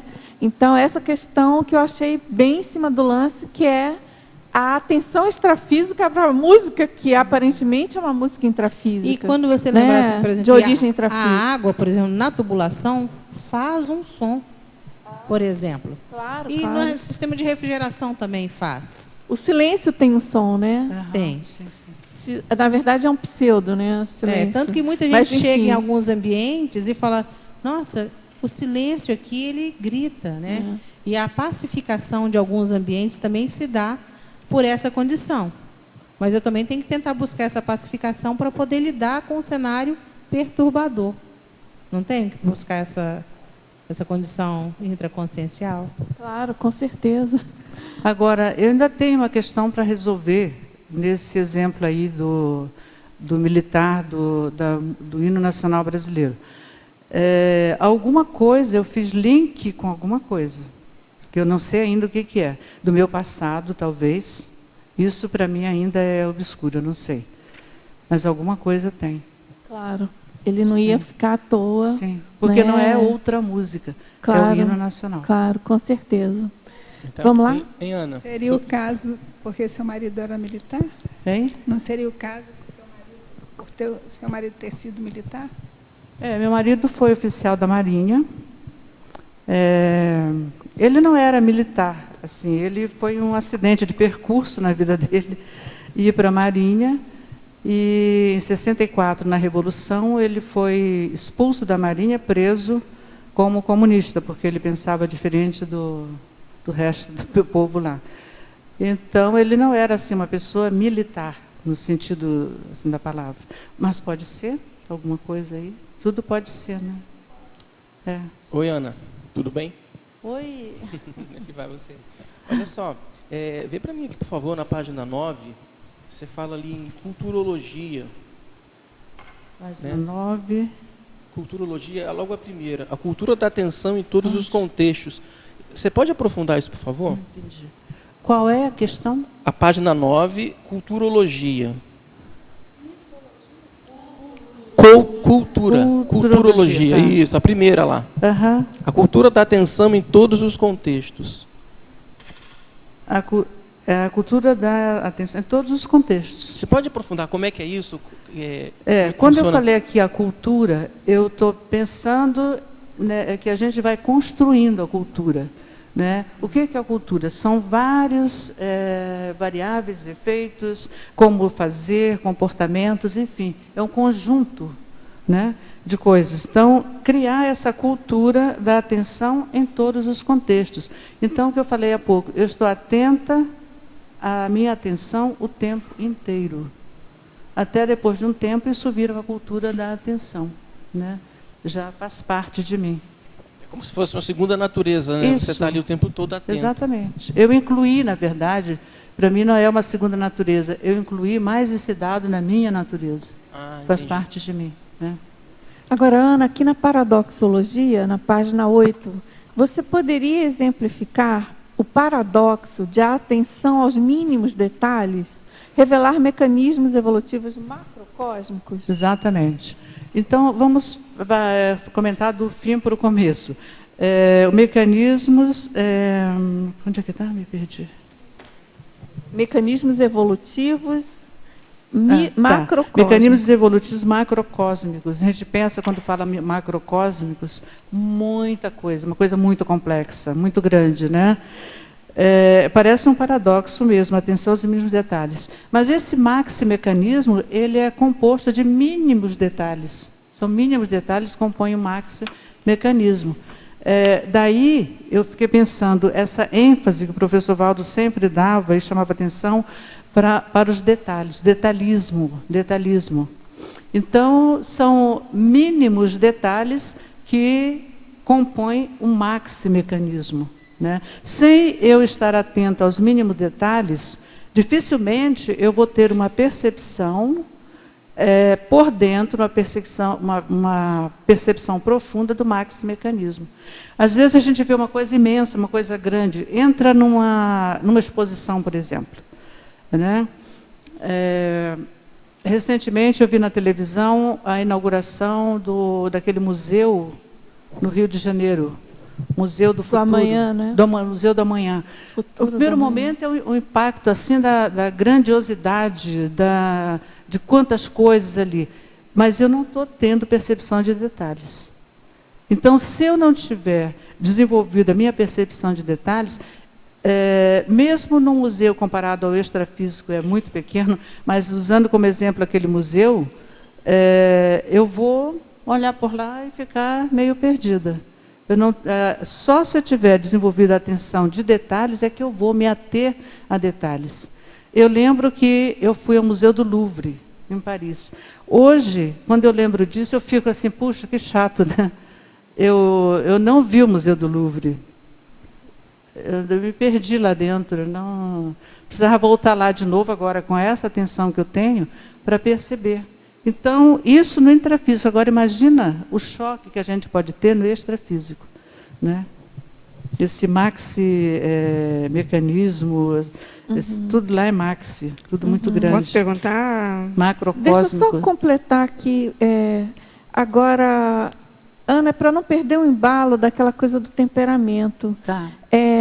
Você comentou sobre o temperamento e a falta de atenção, né? Que prejudicam a rememoração e das vivências projetivas, inclusive. E ela pergunta ela pede para você exemplificar qual tipo de temperamento ajudaria e qual tipo atrapalha a rememoração dos fatos. Você já deu exemplo do seu, né? Qual tipo de outro de temperamento que ajudaria na rememoração? Pela minha pesquisa, meu estudo de temperamentos, não existe esse temperamento que é melhor, esse temperamento que é pior, esse que ajuda, esse que atrapalha. Porque todos os temperamentos, os 4 básicos, né, tem estudos que mostram que são 6, mas vamos pegar os 4 básicos, né, o colérico, sanguíneo, o apático e o Fleumático, obrigada. Então, esses são os 4 básicos. Eu não vejo, estudando os temperamentos, que tenha temperamento melhor, temperamento que seja pior. Todos têm características, qualidades que ajudam e qualidades que atrapalham, coisas que atrapalham. Aí, a gente conhecendo o temperamento, estudando mais a fundo, é que eu vou trabalhar sobre esses traços do temperamento. O temperamento pode ser uma força, o temperamento pode ser uma alavanca, mas se ele for conhecido, estudado e trabalhado. Tem forças muito poderosas que vão ajudar, com certeza. Mas para isso precisa conhecer a fundo o seu temperamento. Olá, Ana. Aqui, no lado A. Parabéns pelo seu verbete e obrigado por compartilhar a sua experiência conosco. Eu queria que você comentasse aqui na página 9, em apriorismologia, você fala quase sobre um paradoxo, né? A pessoa com nível de autolucidez parapsíquica e que não tem rememoração de parafatos. Você pode comentar? Na priorismologia, logo após a culturologia, que você está falando quase de um paradoxo. A pessoa que tem lucidez parapsíquica, né? Aparentemente, mas não tem rememoração de parafatos vivenciados. Você pode ampliar mais isso aí? Sim. Então, há consciências inexperientes, mesmo já detentoras de algum nível de autolucidez parapsíquica, sem rememoração de parafatos vivenciados, em razão do próprio temperamento e da falta de atenção. Então, a consciência até ela já tem desenvolvidos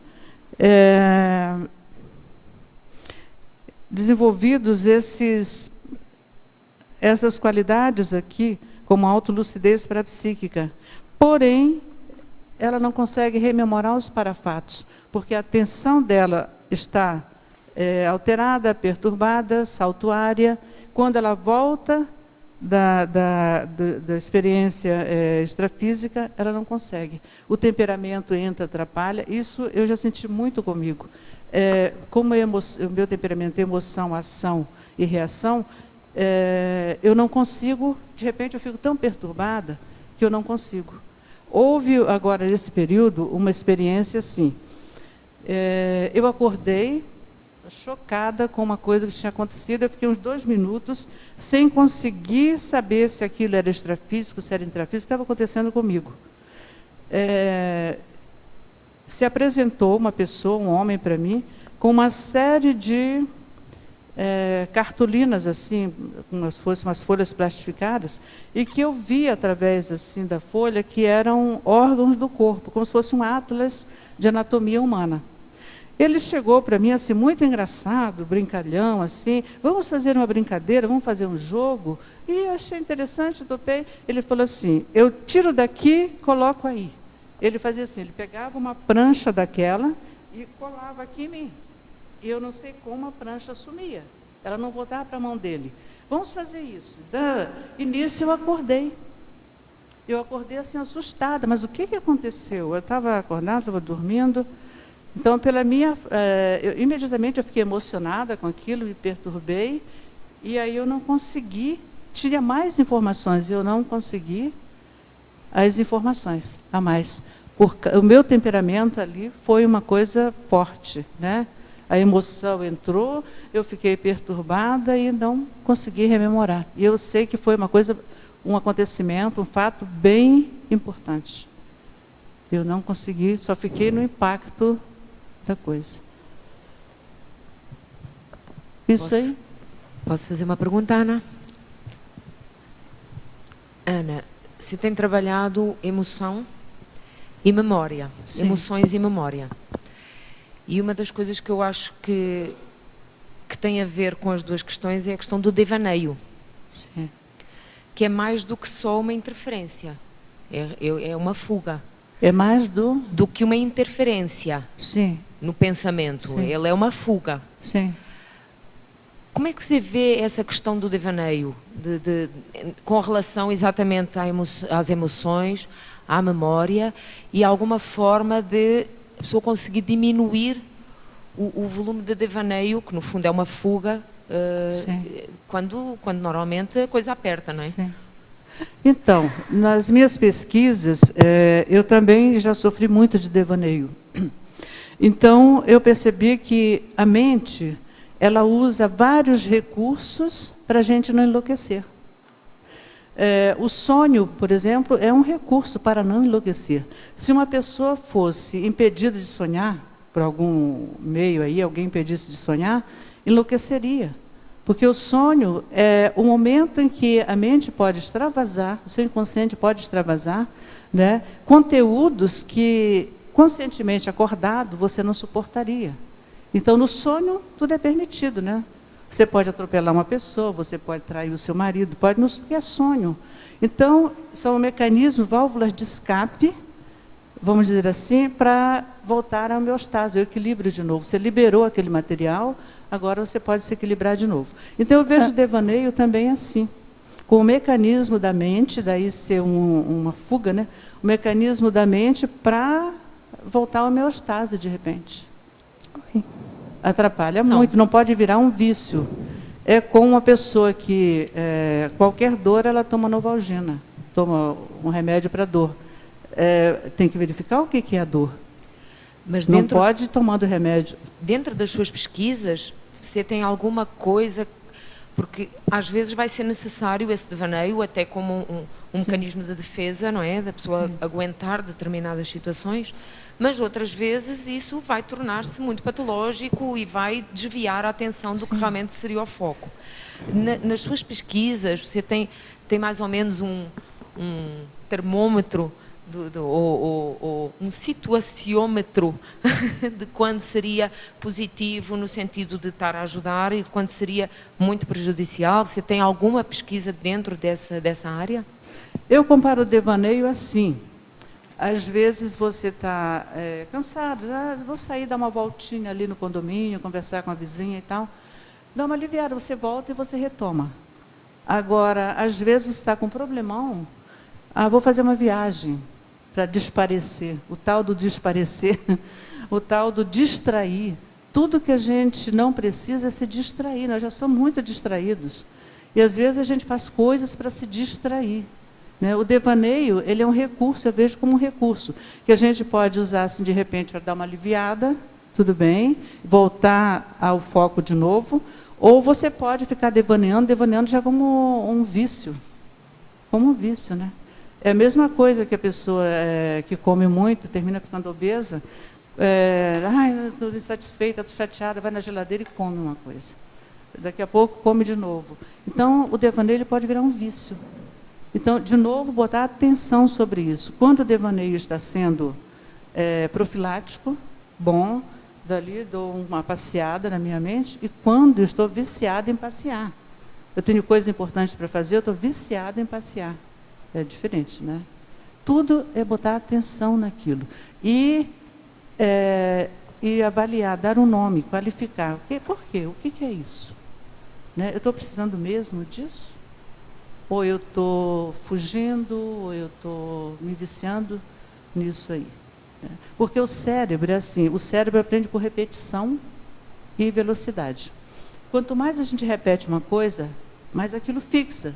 Dizem que depois de 21 vezes que você repetiu a mesma coisa, criou uma sinapse. E aí, para remover essa sinapse, coisa difícil, né? Então, o cérebro ele é viciado nisso, ele aprende dessa forma, por repetição e velocidade. Quanto mais rápido você faz uma coisa, mais rápido a aprendizagem. Então, tudo passa por aí.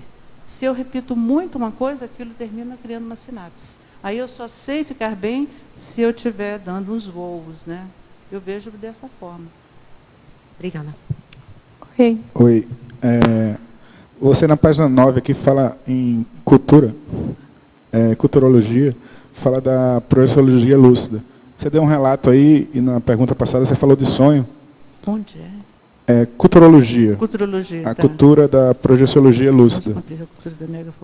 Eu lembrei um pouco, que, falando de projeção, o professor Valdo falava que, com o passar dos anos, eles tinham mais dificuldade de projeções. Qual a sua experiência com projeção e essa questão da idade, se influenciou, se aumentou, ou se foi a atenção realmente? Sim. Eu não entendi. Sobre projeção consciente. Sim. As tuas experiências. Olha, eu não, nesse atual nível meu de desenvolvimento, eu ainda não tenho experiência com projeção consciente assim para eu falar. Aconteceram algumas coisas, alguma experiência, mas não me gabarita a falar disso. Eu não saberia como responder isso para você. Mas você tem vários exemplos que você já deu aqui para a gente, né? De vivência. Você tem algumas vivências. Você não está sabendo. Várias vivências projetivas aí que você já contou para a gente, né? Eu ainda não acho que eu tenho uma cultura da projeção sim, sobre lúcida. a cultura. Entendi. Ainda tá. não, é muito pouco. Vamos lá. A cultura seria a repetição das técnicas, a observância, claro. anotações, e você vê o seu crescimento nesse sentido de você desenvolver a projetabilidade lúcida aplicada à sua atenção no extrafísico e no intrafísico. Eu ainda estou trabalhando nisso. O próximo verbete aí, quem sabe eu já tenho Vamos mais. aguardar aí que ele venha logo. Vamos lá, você? Eu é no detalhismo, na página 8, trinomiologia. O trinômio, sentidos somáticos, atributos mentais, percepções extrasensoriais. A minha pergunta é assim, ó. Pela sua fala, você já sinalizou, pelo menos para mim, que você, essa falta de atenção te provoca uma emoção. Sim. Tá? E devido a sua condição atual de ter que ser submetida ao transe químico, você sabe levar com naturalidade essa falta de atenção ou alteração de humor? Olha, com naturalidade, não é assim, não pode ser tão natural, né? Para quem tem 3 tumores no corpo, 6 metástases, eu não posso dizer que é natural. Agora, eu consigo generalizar isso numa frase. O meu estado, como eu estou levando isso. Eu sei que o meu corpo está muito afetado, mas a minha mente não. A minha mente eu consegui preservar. Eu sei que tem todo esse estrago aí, que a químio faz um estrago muito grande. A químio se propõe, mata o hóspede ou o hospedeiro, né? Quem for mais forte fica. Então, eu encaro dessa forma. A minha mente está bem? Está bem. Eu estou lúcida, eu estou sadia, eu consigo manter o humor, eu estou bem. Agora, não posso negar que o meu corpo está bastante afetado, né? Agora, acho que a tua pergunta é sobre a atenção, né? Não, eu percebo que a minha atenção não foi alterada. Pelo contrário, como agora eu estou tendo mais tempo para estudar, para pensar, para observar as coisas, eu acho que a minha atenção está mais focada, mais aguda. Eu estou muito mais atenta, eu melhorei muito a minha atenção nesse período. Por isso que eu falei ainda agora, acho que eu tenho que agradecer, né? Esse ano sabático que eu estou tendo. Agora, Ana, aqui ele dá boa tarde, parabéns pelo tema relevante dentro do desenvolvimento parapsíquico.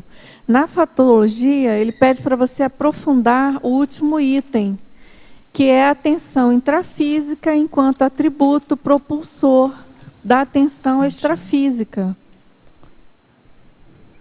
Você poderia comentar? Atenção intrafísica enquanto atributo Isso, propulsor. Você já comentou um pouco, sim, né? Eu acho que toda essa fala, eu estou demonstrando que eu estou convencida, pelo menos até esse momento, né, de que a atenção intrafísica é um atributo, eu diria, um mega atributo propulsor da atenção extrafísica. Isso é a minha experiência, pode ser que outras pessoas tenham outras experiências, eu estou falando aqui da minha. Esse verbete é em cima da minha experiência, o que eu tenho vivido. Não tem dúvida, quanto melhor a atenção intrafísica, melhor você vai estar com a tua atenção extrafisicamente. É como a memória, né, Ana? Isso. Quanto mais a gente tem aqui, desenvolve, isso. mais melhora lá. Exatamente. E ele pergunta também, dentro dessa mesma linha, lá no mesmo assunto, né? Lá na antagonismologia, você colocou o antagonismo atenção unidimensional, atenção multidimensional. É o último antagonismo.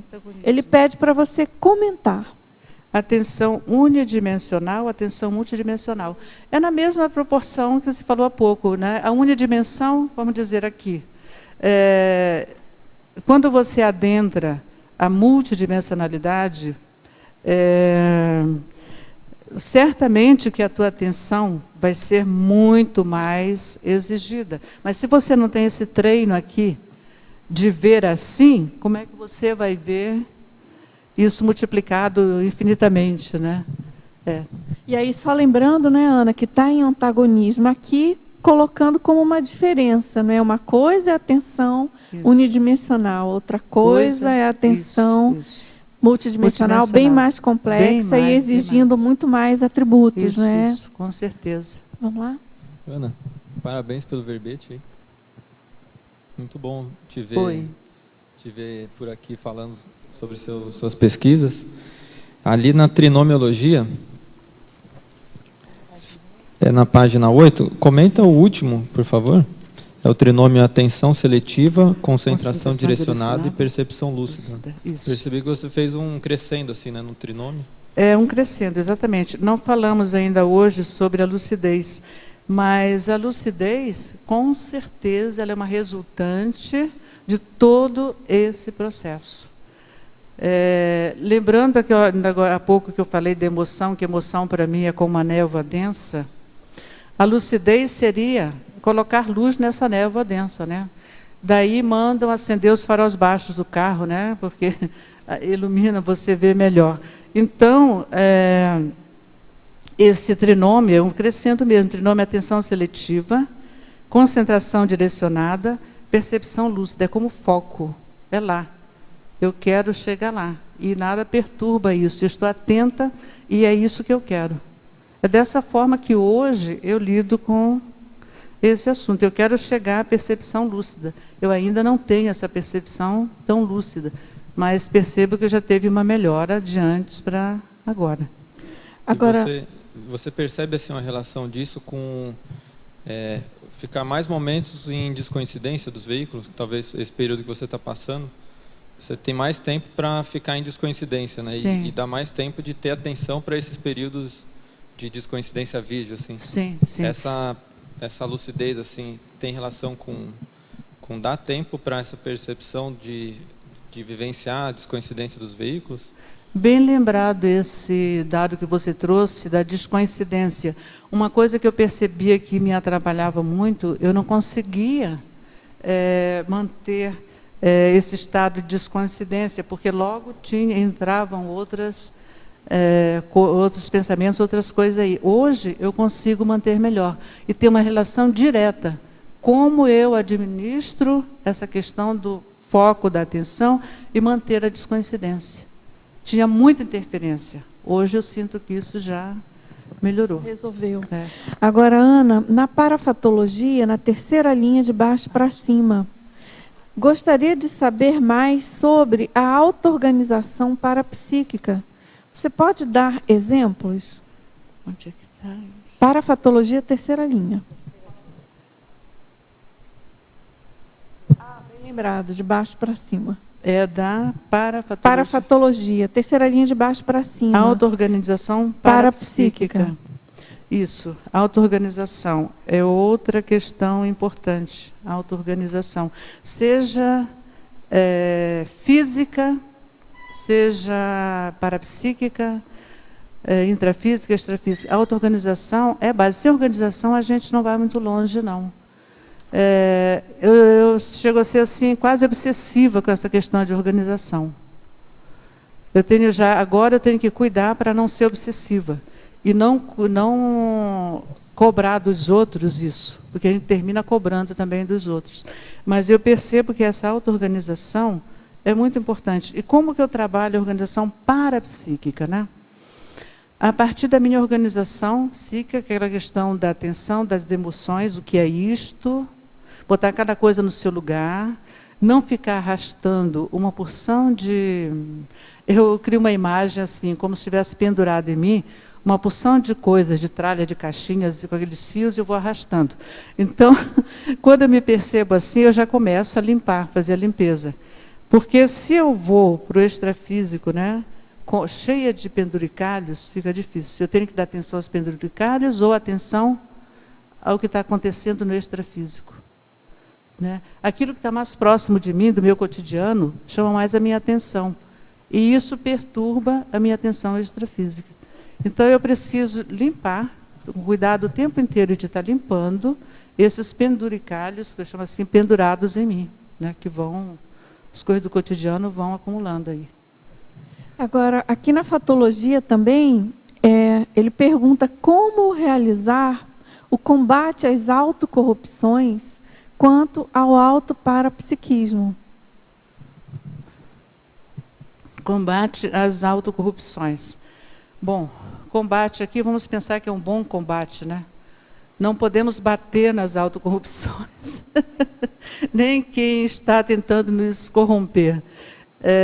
A questão da assistência, que autoassistência e heteroassistência.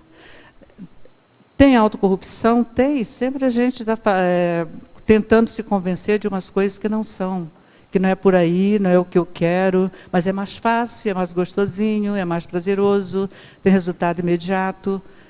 De novo, é a atenção. Atenção a esses detalhes. Atenção o tempo inteiro. Discernimento. A atenção continuada, atenta, ela leva ao discernimento. Então, você começa a discernir o que é bom, o que é cosmoético, o que não é, o que ajuda, o que não ajuda. O tempo inteiro é como se a gente estivesse fazendo uma faxina. Agora, ele pergunta aqui na efeitologia. Quais são os efeitos das interações conscienciais na qualidade da atenção? Página 8, final da primeira linha.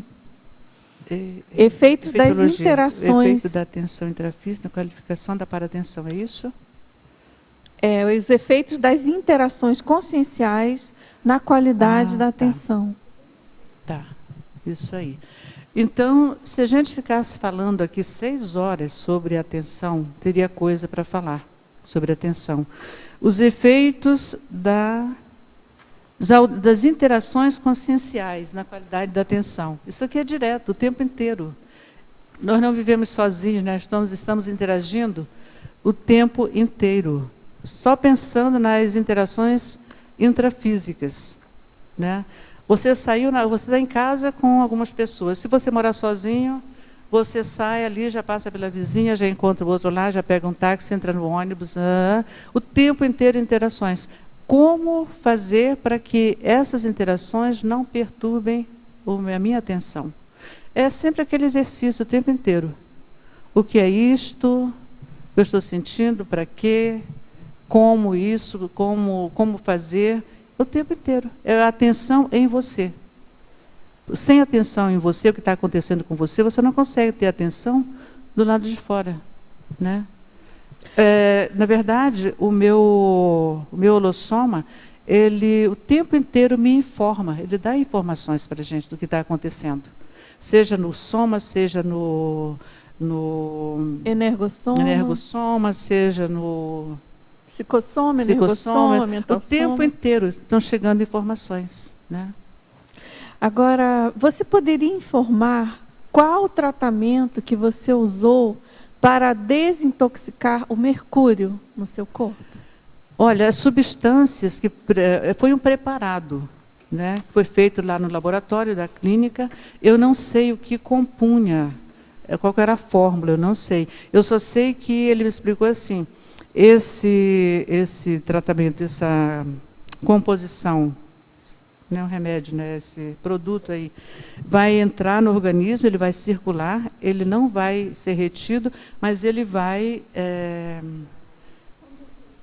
ele vai atrair as moléculas, partículas de mercúrio, como se fosse grudando. Então, todo dia eliminando através da urina, né, das excreções, enfim, você vai eliminando. Depois de 21 dias, eu fui lá e não tinha mais. No caso, foi tratamento pela medicina ortomolecular? Ortomolecular, que detectou que era isso. E tratou. E tratou e fez a reposição dos minerais faltantes, né?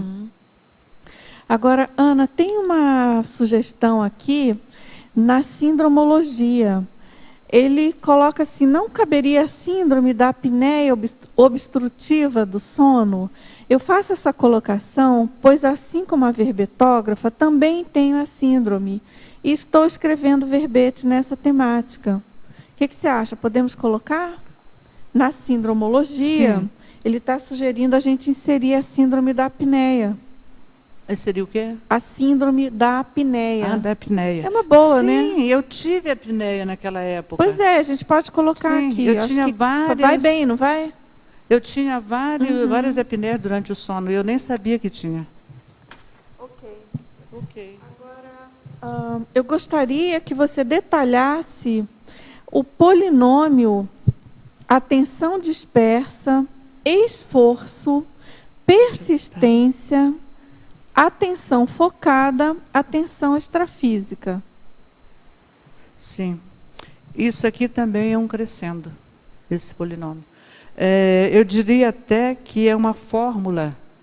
Se você quer melhorar a tua atenção intrafísica e extrafísica, isso aqui é uma técnica para seguir. Atenção dispersa, parte da atenção dispersa, esforço. Sem esforço não se chega a lugar nenhum, né? Tem que haver algum esforço, tem que alavancar. Persistência, não basta fazer um dia, uma semana, faz parte, isso faz parte de mim, essa atenção na minha atenção, desde que eu comecei a estudar lá por 2008 até hoje. Então, eu estou sempre cuidando disso. É persistência, atenção focada, sim, minha atenção, na minha atenção, e atenção extrafísica. Isso aí é o resultado. Eu percebo que melhorou muito. Eu achava até, quando eu ia conversar com o professor Valdo, eu quase teimava com ele, que isso não era para mim, que eu não ia ter essas percepções, essas coisas que as pessoas têm. Alguns momentos eu até fazia mau juízo das pessoas, achava que elas estavam inventando coisas, né? Não é possível.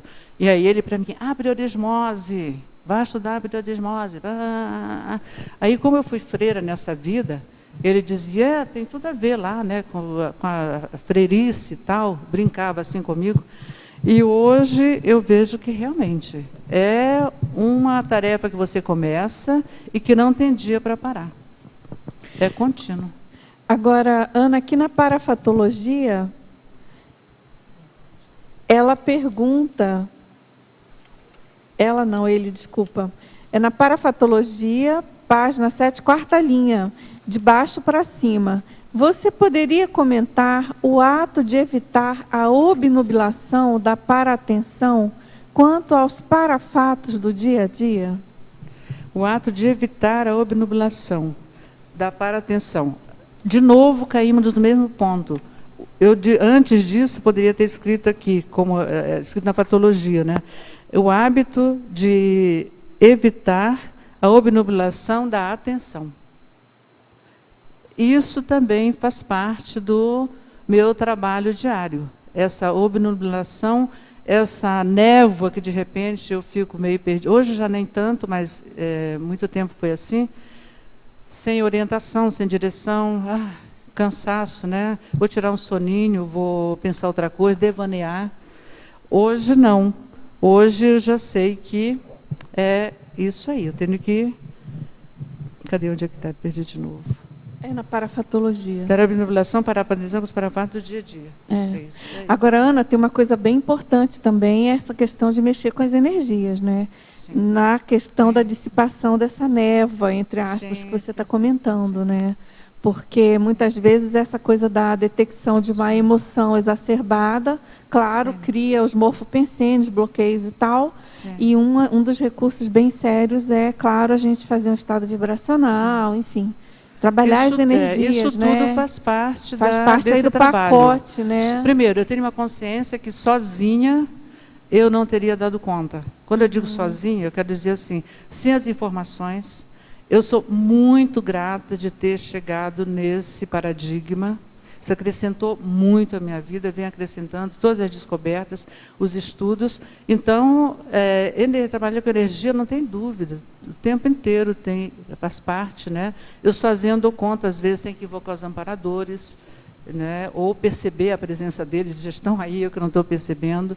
Então, é o tempo inteiro, trabalhando dentro... É importante a gente chamar a atenção, porque às vezes tem um teletertuliano que isso acontece muito, de acessar as ideias da conscienciologia pelas tertúlias, e é uma coisa importante aqui no paradigma consciencial, né? A pessoa entender a relevância de bioenergias, claro. de tratar e mexer, e é o impacto disso no nosso cotidiano, não é verdade? Sim. Inclusive, uma coisa agora você falando, me ocorreu aqui, e uma coisa que eu presto atenção também, essa alteração na atenção, ela altera o padrão de energia também. Claro, Sim, completamente. Direto. Totalmente. Ô, Dulce, você não acha que a técnica da enumeração, para quem quer começar a trabalhar a atenção, seria interessante?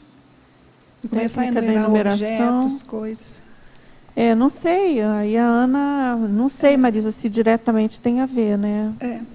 Não, porque ela colocou aqui as técnicas de qualificação da sim, atenção, sim. né? Estaria envolvendo várias, né? Não, para uma pessoa, por exemplo, um tertuliano novo que não conhece ainda a conscienciologia e ele se identifica com o tema, com o próprio problema.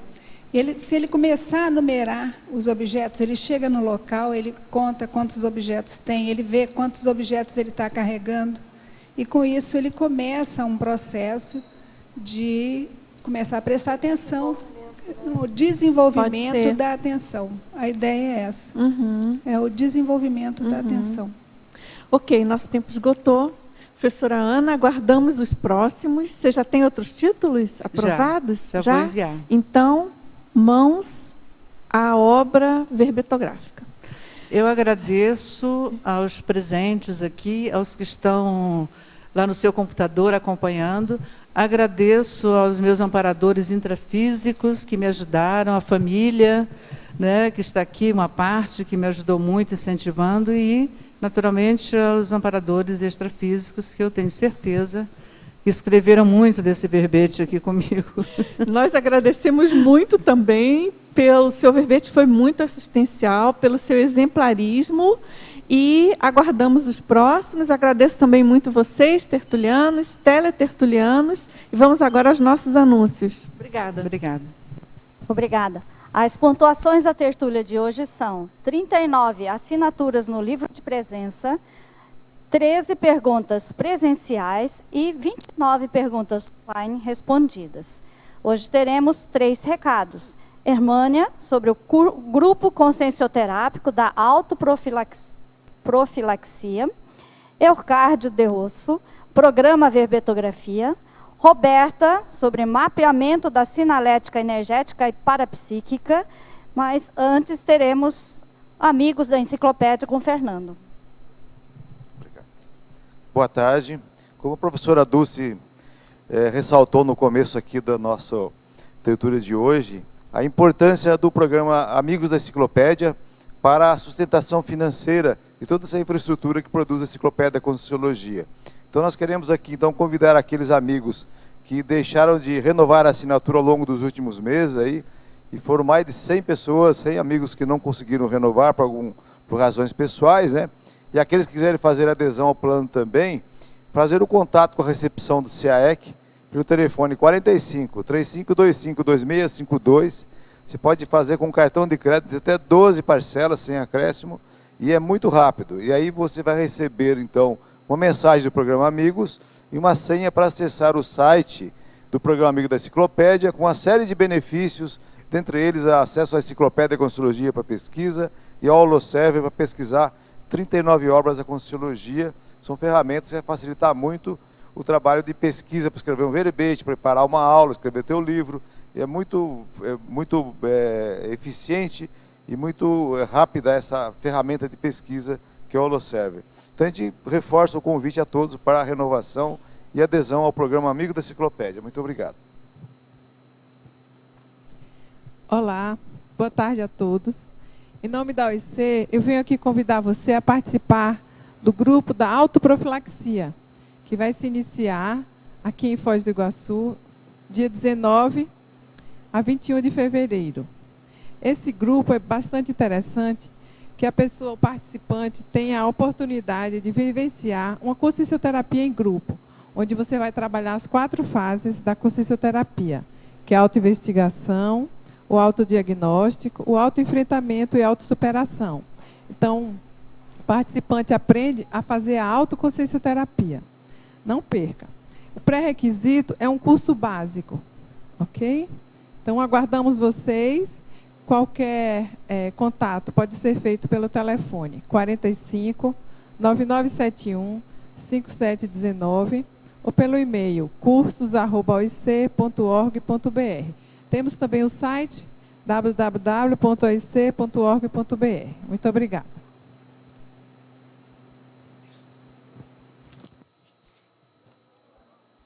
Boa tarde. Como foi anunciado aí pela monitora da tertúlia, quero destacar aqui que faltam apenas 3 semanas para o início de mais um programa Verbetografia, que vai começar no dia 25, a quinta-feira, até 19 de março, no sistema à distância.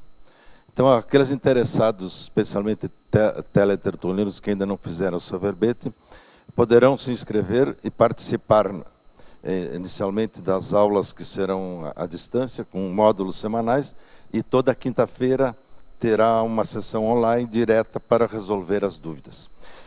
Os interessados poderão, então, se inscrever na Secretaria do CAEC pelo telefone 45 35 25 26 52, ou também através do e-mail caec@caec.org.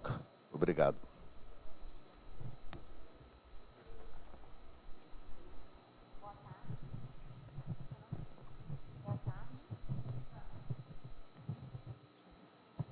Boa tarde. Eu vim apresentar um curso inédito do CAEC, que é o mapeamento da sinalética energética parapsíquica, com a professora Sandra Tornieri, autora do livro Mapeamento da Sinalética Energética Parapsíquica, o mesmo nome, né, do curso e do livro.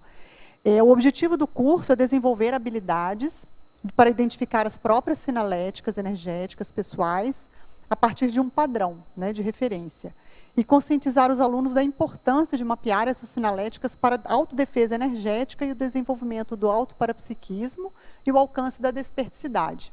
O curso vai ser no dia 19 a 21 de fevereiro de 2016, no CAEC. A Sandra vai apresentar várias técnicas que ela desenvolveu na pesquisa dela para a escrita do livro, para que as pessoas possam fazer, né, pessoalmente esse mapeamento. Obrigada.